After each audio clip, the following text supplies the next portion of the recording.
Merhaba güzelliklerim, benimle birlikte örmeye hoş geldiniz. Ben de size bugün yine çok güzel bir bebek hırkası modeli anlatacağım. Harika bir model çıkacak ortaya. Benimle birlikte örmek isterseniz bakın ben şöyle 2 tane polosu ipi kullanacağım. Metrajı 300 metre olan bir ip, 100 gramlık ve 300 metre 2 tane ip lazım bize. Örmek için de bakın 2 tığ kullanacağım. 3,5 milim bir tığ ve 4 milim bir tığ kullanacağım. Roba kısmını 3,5 ile öreceğim. Örnekli yerlerini 4 milimlik bir tığ ile öreceğim. Ben 3,5 ile da devam ederim derseniz biraz bol örmeniz gerekecek. Ama modelimiz harika ve mükemmel olacak. Hadi o zaman az laf çok iş diyelim ve başlayalım. Şöyle şu ipimizi atalım. Tığımıza ipimizi öncelikle bağlayalım. Ve 72 tane zincir çekelim. Böyle çok sıkı olmayan rahat zincirler ve 72 tane. 72 tane zincirimi çektim. Buradan 1-2 zincir bırakıp üçüncüye bir trabzan yaptım. Burada şimdi 12 tane trabzan yaparak ilk sıramızı ayarlayacağız. Ve sonrasında işimizi kolaylaştıracağız. 3 4 5 6 7 8 9 10 11 ve 12 tane trabzan yaptım. Şurada sağ köşede yaptığım trabzanların ve çektiğim zincirin sayısı yazacak. 1-2 tane zincir çektim ve bakın hemen önündeki zincire batarak başladım yine trabzan yapmaya. 12 tane de kol için trabzan yapalım. 2 3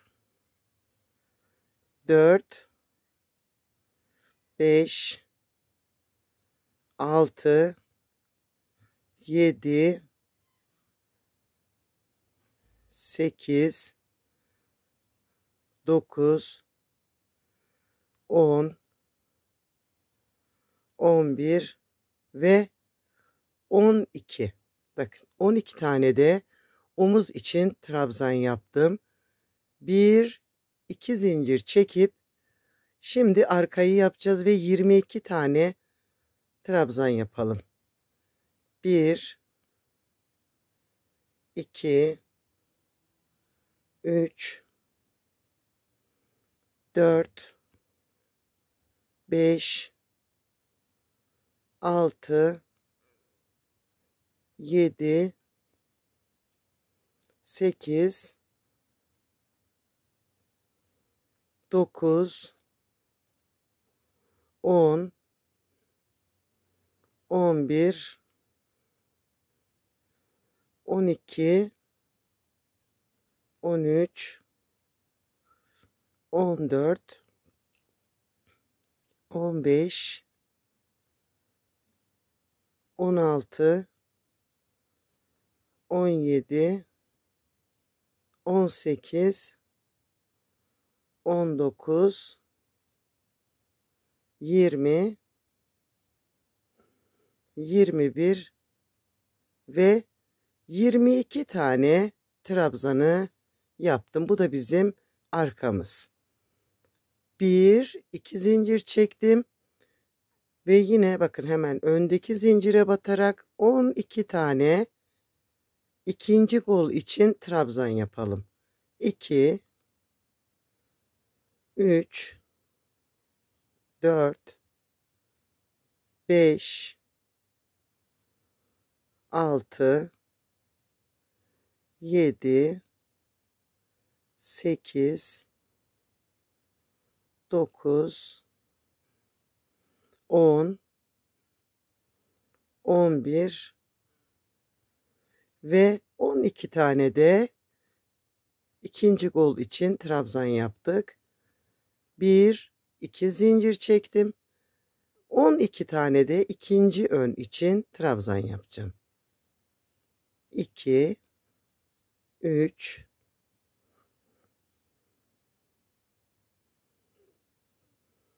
4 5 6 7 8 9 10 11 ve 12 tane de ikinci ön için trabzanları ayarladım ve ilk kurulumumuzu yaptık. Şimdi bundan sonra roba kısmı kolay ilerleyecek. 3 zincir çekerek örgümü çevirdim. Sadece bu 2 zincirli olan yerlerde artırma yapacağız.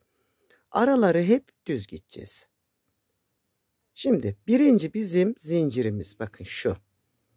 Bir ikinciye batırarak zincirime kadar bakın birebir batacağız. Hepsine teker teker.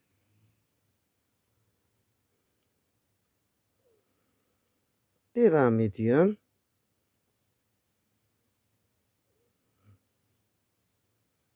Ve böyle zincire geldim. Bu zincirli yerde ne yaptıysak geriye kalan 3 artırma yerinde de aynı işlemi uygulayacağız. Bakın şimdi burada zincirin içine 2 trabzan 1 ve 2 1 2 zincir çekip aynı yere tekrar 2 trabzan. Böyle. Şimdi bu 3 yerde de aynı işlemi yapacağız. Burada, burada ve burada. Ve sıramı böyle tamamlayacağım. En sona geldiğimizde bu zincir tepesine batmayı unutmayalım. Çünkü bu bizim bir trabzanımız. 1 2 3 örgümü çevirdim ve yine zincire kadar birebir batarak ilerleyeceğim. Bu sırada bir trabzan, 2 zincir, bir trabzan artırması yapacağız. Öbür 3 yerde de aynı işlemi yapacağız.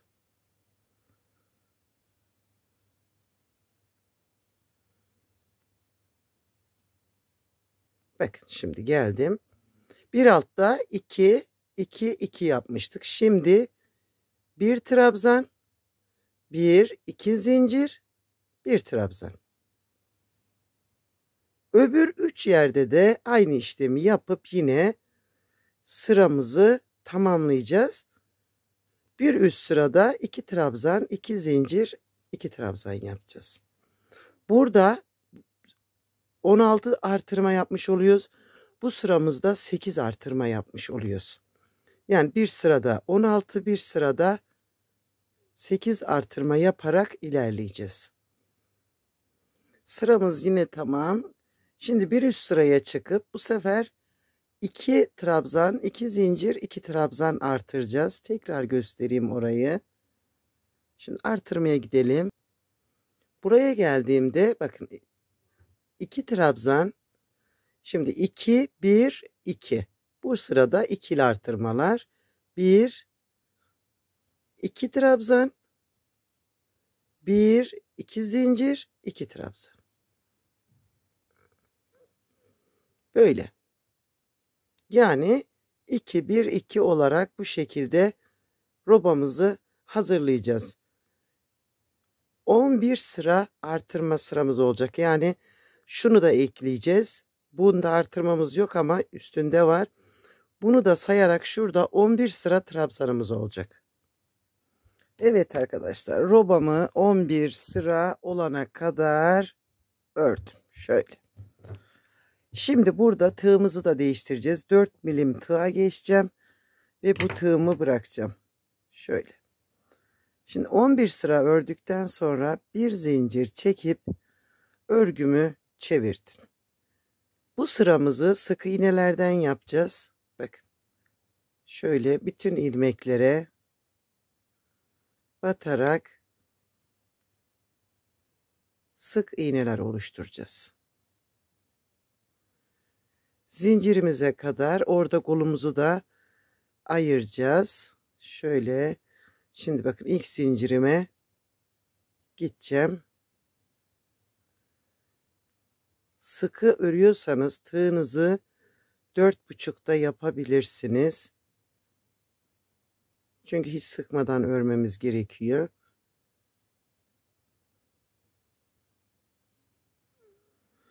Şöyle. Bakın. Ve buraya bu zincirin içine 2 tane sık iğne yaptım. Kolumu bakın aldım. Öbür zincirime kadar katladım. Şöyle. Hemen bunun içine de 2 tane sık iğne yaptım. Ve şimdi öbür zincirime kadar yine burada sık iğneler yaparak ilerleyeceğim. Öbür kolu yapalım. Evet, buraya geldim. Şimdi yine buraya 2 tane sık iğne yaptım. Bakın kolumuzu katlayalım ve burada da 2 sık iğne yapalım ve kollarımızı ayırmış olduk. Bakın çok güzel genişlikte kollarımız ve sıramın sonuna gideceğim. Tamamladım sıramı. 1 2 3 zincir çekip bu sıramızda tamamen trabzanlardan oluşuyor. Bir sırada şimdi trabzanımızı yaparak sona doğru gideceğiz ve örneğimizi kurmaya başlayacağız bir üst sırada. Böyle teker teker trabzanlarımızı yapalım. Evet, trabzan sıramı da yaptım. Bir zincir çekip döndüm. Sık iğne yaptığımızda şu trabzanın tepesine batıyorum ben. Bakın buraya böyle batıyorum. Şimdi burada 2 tane, bakın 2 tane yaptım. Tığma ipimi aldım. Üçüncüye şu trabzanı boşluğundan belinden batarak bakın. Boşluğundan aldım. Böyle. Tekrar sıradakini aldım boşluğundan. 2 taneyi boşluğundan batarak aldım. Bakın. Şöyle. Arkada 2 taneyi bırakıp üçüncüye sık iğne yaptım. Bakın arkada 2 tane kaldı. Şimdi arada 2 3. Şimdi bu arayı isterseniz genişletebilirsiniz ama arada 3 sık iğne götürmemiz güzel durduracak. Şimdi tığımın üzerine ip aldım. Bakın buradaki 2 trabzanı boşluğundan batarak aldım. Bir trabzan yaptım. Tekrar sıradakini bakın aldım. Boşluğundan ve bir trabzan yaptım. Şimdi arkada 1 ve 2 taneyi bırakıp üçüncüye bir sık iğne. 2 3. Şöyle. Yine sıradaki 2 trabzanı çalışacağız. Birinciyi boşluğundan aldım ve bir trabzan yaptım. İkinciyi boşluğundan aldım ve bir trabzan yaptım. Arkada 2 taneyi bıraktım. Üçüncüye bir sık iğne yaptım. Önündekine ve onun önündekine 3 tane sık iğne yaptım. Yine bakın 2 taneyi alacağız buradan. Birinciyi aldım. İkinciyi aldım. Ve şimdi 3 sık iğne yapacağım. 1 2 3. Sıradaki 2 taneyi boşluğundan batarak alacağız. 1 ve 2. 1 2 3 sık iğne yaptım. Ve şimdi boşluğundan batarak 2 trabzan. Ve böyle sırayı tamamlayacağız. Sadece şurada bakın gol boşluğunda, ikinci gol boşluğunda öne doğru bir örnek ayarlaması yapabiliriz. Nasıl denk gelecek? Şu an bilmiyorum ama orada ufak bir ayarlama yapabiliriz. Şimdi oraya kadar boşluklardan 2 trabzan, araya 3 sık iğne yaparak ilerleyelim. Bakın şimdi gol oyumuna doğru geliyorum. Birinde nasıl yaptıysak öbüründe de aynı denk getireceğiz. Bakın burada mesela şu an şu tam iki ortadakini boşluğundan alacağız. Burada 2 tane kaldı. O yüzden şuradan aradan da bir sık iğne çıkarttım. Ki ön tarafımız aynı şekilde denk gelsin diye. Bakın şimdi buradaki 2 taneyi boşluğundan alacağız. Burada da bakın aynı böyle denk geldi. 2 tane boşluğundan aldığımızdan gelecek. Ve sonrası sorunsuz olacak bize. Burada bunu bir dikkat edin. Ve şimdi düzgün bir şekilde sıramızı tamamlamış olacağız. Bakın burada sona geldiğimde yine 2 tane sık iğne ile bitirdim. Böyle. 1, 2, 3 zincir çektim. Bu sıra tamamen trabzanlardan oluşuyor. Birebir batarak hepsine trabzanlar yaparak sıramızı tamamlayacağız. Böyle. Evet, şimdi yine geldik. Bir zincir çekip çevirdik ve önce 1, 2 sık iğne yapıp bakın şimdi arkadaşlar burada tığıma 2 defa sardım. Şu alttaki boşluğundan aldığımız 2 ilmekler bakın burada duruyor ya, artık bunları takip edeceğiz. Bu üstteki 2 trabzanı ellemeyeceğiz. Bakın aşağıya indim. İpimi aldım. 1, 2, 3 de çektim. 1, 2 defa sardım. Yanındakini aldım boşluğundan. 1, 2, 3 de çektim. Ve bu arkadan 1, 2 trabzanı bırakıp araya 1, 2, 3 sık iğne yaptım. 1, 2 defa tığıma sardım. Ve bakın aşağıdaki boşluğundan aldığımız 2 ilmeğin birincisini yine boşluktan aldım. 1, 2, 3 defa da çektim. 2 defa sardım ve yanındakini aldım. 1, 2, 3. Arkadan 1, 2 trabzan bırakıp üçüncüye bir sık iğne yaptım. Önündekine 2, önündekine 3. Bakın böyle kabarık kabarık kabaracak bunlar. Şimdi 2 defa sardım. Boşluğundan aldığım bakın 2 ilmek, birinciyi aldım. 1, 2, 3 de çektim. Tekrar sardım. Sıradakini aldım ve yine 2 taneyi bakın boşluğundan alarak yaptım. Arkadan 1, 2 bıraktım. Üçüncüye tığımı batırdım ve 1, 2, 3 sık iğne yaptım. 1, 2 defa sardım ve yine boşluktan aldım.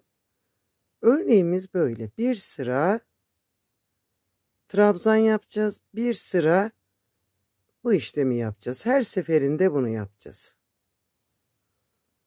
Şimdi bundan sonra trabzan sırası, öne geldiğimizde sık iğneler ve öndekileri boşluğundan alarak örmek. Aralara isterseniz böyle fıstıklar falan da atabilirsiniz.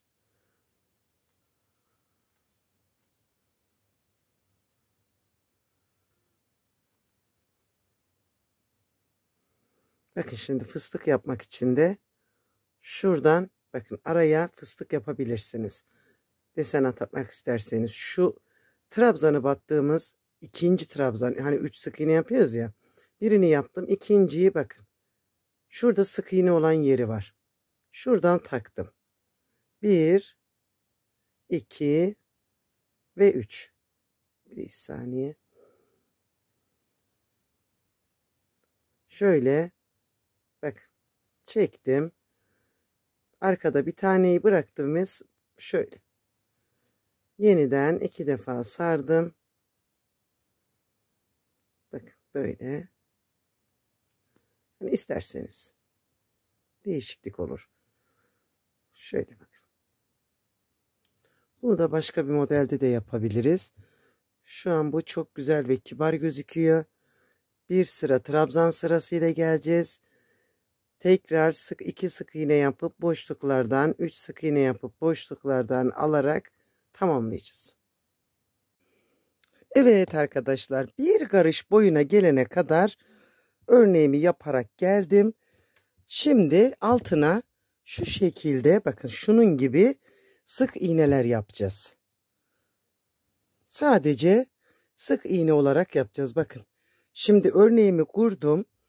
Şurada trabzan yapıyorduk ya, artık yapmayacağız. Sık iğneler yaparak etek kısmını biraz daha uzatacağız. Bu hırka olduğu için bir karışın üstüne bir de bu alt bandı eklemiş oldum. Ve boyunu biraz daha uzattım. Böyle sadece sık iğne olacak. Döneceğiz yine aynı, döneceğiz yine aynı. Örerek tamamlayacağız. Şuradan şöyle göstereyim, bakın 4 kalıp olacak. Baktığınızda bu şekli alacak. 1, 2, 3, 4. Sadece sık iğneler örerek tamamlayalım. Evet güzelliklerim, bakın güzelliğine güzellik katarak hırkamıza devam ediyoruz. Bu alt bantta bakın 4 kalıp ördüm ve bıraktım. İpim bu uçta kopartmadım.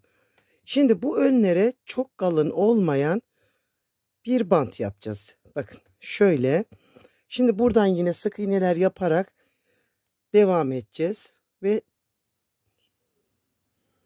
1-2 kalıp olana kadar yapacağız. Ve bu sırada size düğme deliği yapmayı da göstereceğim. Sık iğne sırasından birer tane, bakın her sık iğne sırasından bir tane alarak ilmek çıkartıyorum. Yine sık iğne yapıyorum.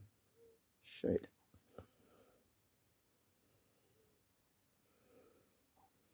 Bakın. Şimdi bizim burada trabzan sıramız var. Bir sıra sık iğne sıramız var. Buradan trabzan sırasından 2 sık iğne, bu sık iğne yaptığımız sıradan 1, 2 trabzan olan yerden 2, sık iğne sırasından 1, trabzan olan yerden 2, sık iğne sırasından 1.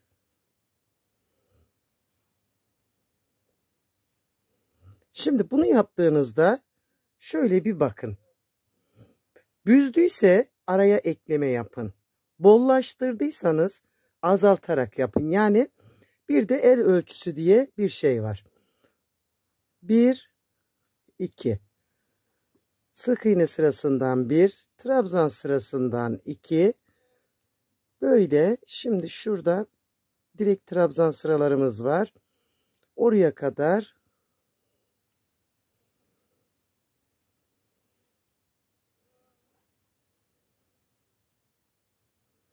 bakın 2-1 olarak devam ediyorum.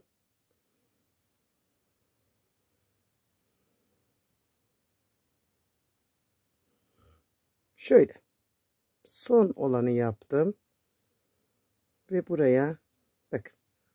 Şimdi burada trabzan sıralarımız var ya, bakın. Bu kısımda trabzan sırası 1, 2 tane yaptım. Öbürüne geldim. 1, 2 tane yaptım. Buralardan da 2, 2 alacağız.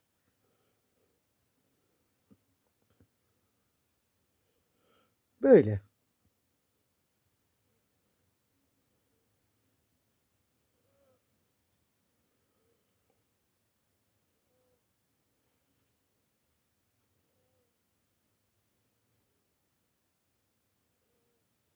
Hepsinden 2 aldım. Bakın şurada başlangıç ipimi de sakladım. Şurada germesin diye bir düzeltme yaptım. Ve en son şuradaki zincirden de bir tane aldım. Ve bakın şöyle. Bir zincir çekip örgümü geri çevirdim. Burada 1 2 bakın 2 tane sık iğne yaptım. 3 minik bir düğme dikecekseniz bir zincir, bir sık iğne atlayıp ikinciye bağlayabilirsiniz. Bakın böyle. Minik bir düğme yapacaksanız şimdi üstüne sık iğnesini yapınca burası düzgün gözükecek. Ama orta boy bir düğme yapacaksanız 2 zincir, 1 2 üçüncüye. Şöyle. Ben orta boy bir düğme yapmayı düşünüyorum. Şimdi buradan sayacağız bakın. Birinci yaptığımızı 1 2 3 4 5 6 bakın birinciyi battıktan itibaren sayıyorum. 1 2 3 4 5 6 7 1 2 tane zincir çektim. 1 2 üçüncüye battım. Şimdi bu aradakini isterseniz çoğaltabilirsiniz. 2 4 6 7 değil de 8 de yapabilirsiniz. Sıklığına ne kadar sıklıkta düğme yapmak istiyorsanız 1 2 3 4 5 6 ve 7. 1 2 zincir çektim.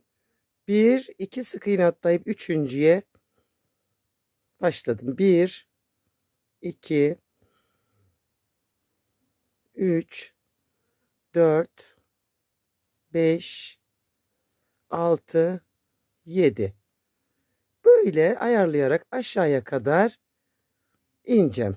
1 2 3 4 5 6 ve 7. 1 2 zincir, 2 bıraktım. Üçüncüye 1 2 3 4 5 6 ve 7. 1 2 zincir çektim. 1 2 atladım üçüncüye.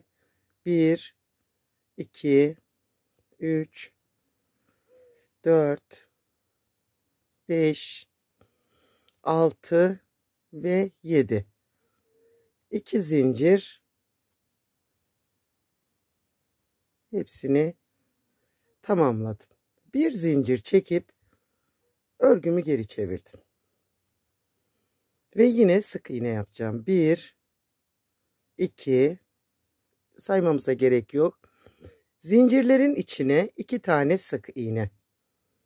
Böyle. Bakın açıldı burası. Sık iğnelere birebir batıp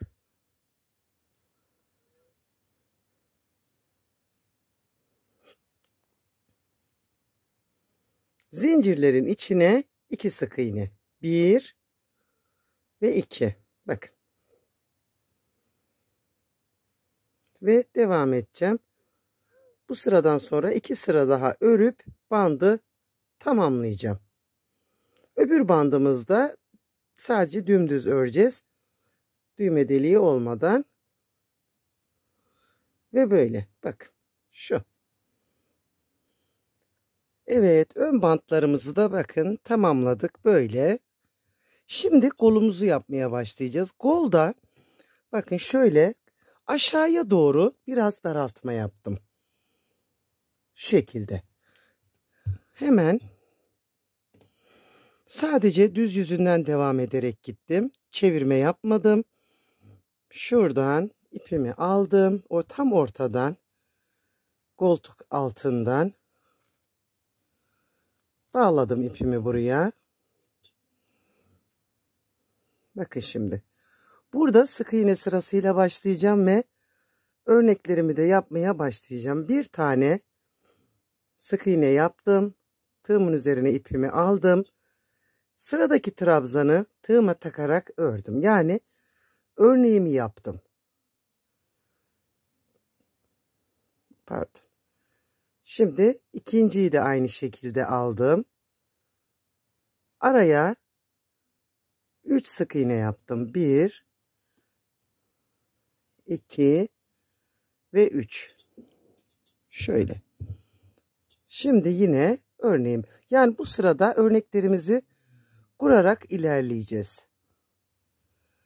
Sadece üstünde trabzan sırası yok. İlkten bu şekilde ayarlayarak gittim. Daha kolay oldu böyle. 3 sık iğne, yine 2 trabzan. Örneğimizi biliyoruz. Kurarak gidelim. 1 2 3.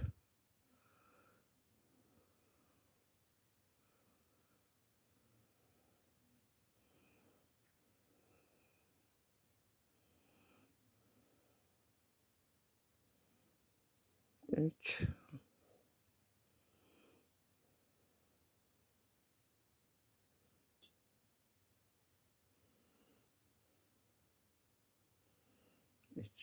Şöyle.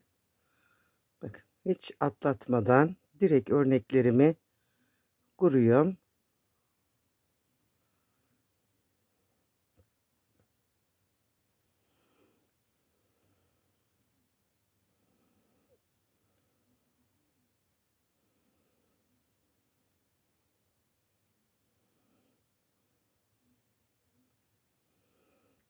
Şimdi bakın koltuk altına geri geldim. Burada şimdi 2 tane sık iğne yapacağım. Bir tanesini buraya, bir tanesini tam şunun dibine ve birinci sık iğneme birleştirdim. Şöyle.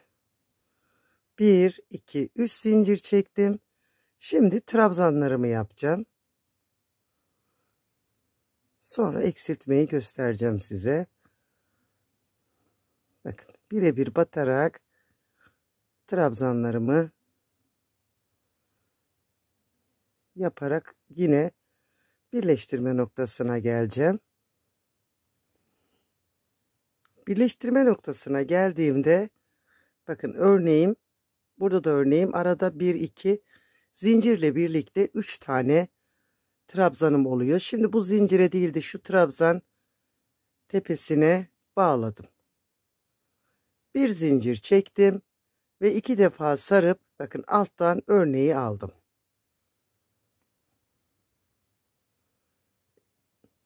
Aynı şekilde örneğimi kuracağım ve sona geldiğimde bir taneyi eksilteceğim.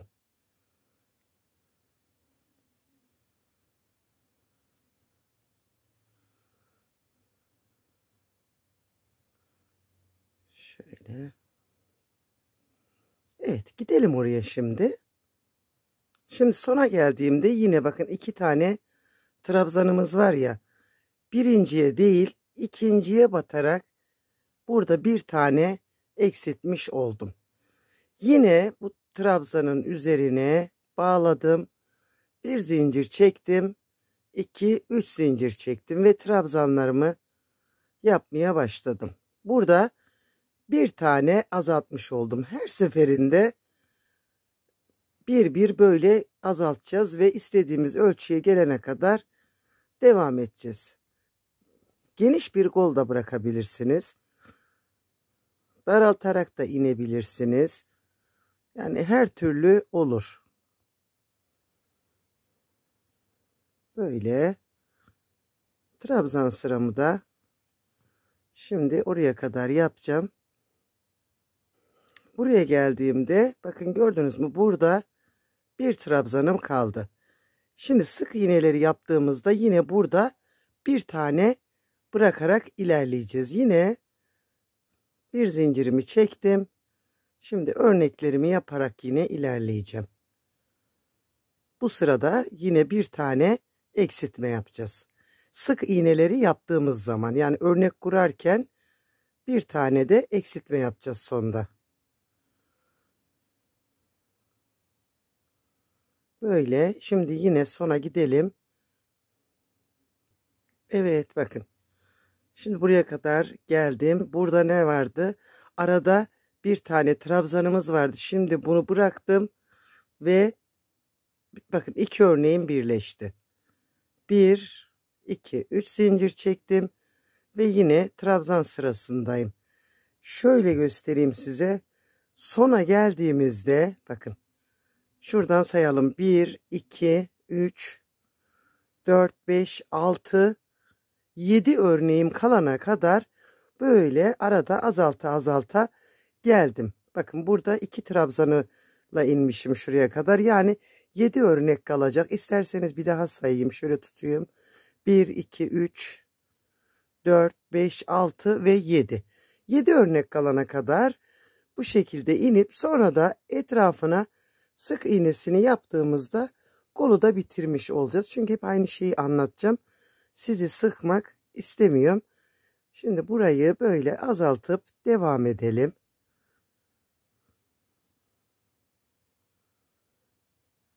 Çok pratik bir eksiltme şekli bu. Trabzan sırasında eksiltmeyeceğiz. Sık iğne sırasında bir tane azaltacağız. Hadi bakalım örelim şimdi. Ve hırkamız bakın böyle çok güzel bir hırka oldu. Şahane bir hırkamız var. Şu kol boyunu şuradaki trabzan sırasından sayarak yaptım bakın. 1, 2, 3, 4, 5, 6, 7, 8, 9, 10, 11. Şu örneğin bakın hemen hizasındaki inen. İlk örneği bağladığımız yerden 11 trabzan sırası yaptıktan sonra sık iğnelerine geçtim. Ve şimdi bakın burada şu yakayı ipimizde bu kadar kaldı. Bakın benim iki ipten bu kadar kaldı. Şöyle de bir iki kat zincir yaptım. Bağcıksız bebek hırkası olmaz diyerek. Şimdi burada yakayı başlayacağız. Bakın. Düz yüzdeyken şöyle bana baktığında buradayken ipimi aldım. Şu şekilde ve sık iğne yaparak burada başlayacağım ve en uçtan başladım. Çünkü devrileceği için orada bize bir gömlek yaka oluşturacak. Bütün trabzanlara bakın batarak ilerleyeceğim. Şu artırma yerinde hemen göstereceğim, oraya geldiğimizde bakın şurası var ya. Şuradaki artırma yerine geldiğimde orada yine artırma yapacağım. Hepsine birebir batıracağım. Şimdi bakın şurada artırma yerim var. Şimdi buradakine şu hemen buna 1 2 battım. Şöyle. Ve şimdi devam edeceğim. Öbür artırma yerinde de 2 batacağım. Yakamızın geriye devrilmesine kolaylık sağlaması için. Şimdi oraya kadar geleyim.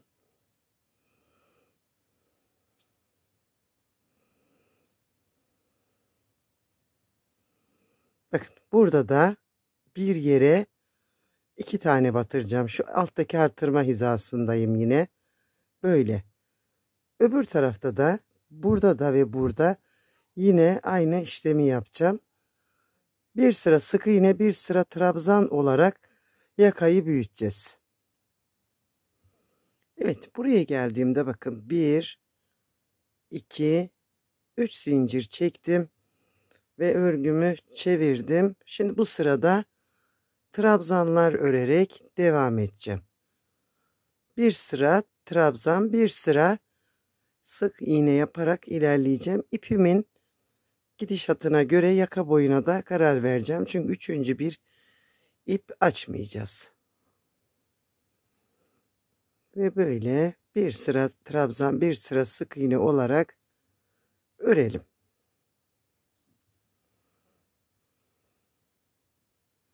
Evet arkadaşlar, yakayı da yaptım. 1 2 3 4 trabzan sırası oldu. İpimin bir sıra sık iğne yaptım. Baktım ipim kaldı. Bir sıra daha sık iğne yaparak ipi tamamen bitirdim. Bakın ilk duruşu böyle dik duruyor. Şöyle yatırdığınızda bakın devrik bir yaka oluyor.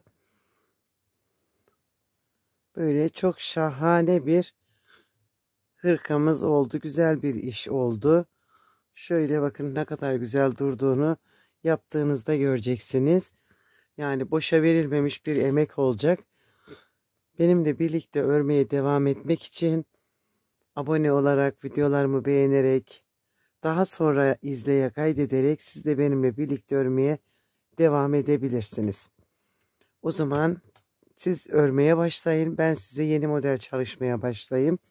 Hoşça kalın, sevgiyle kalın, abone olup benimle kalın.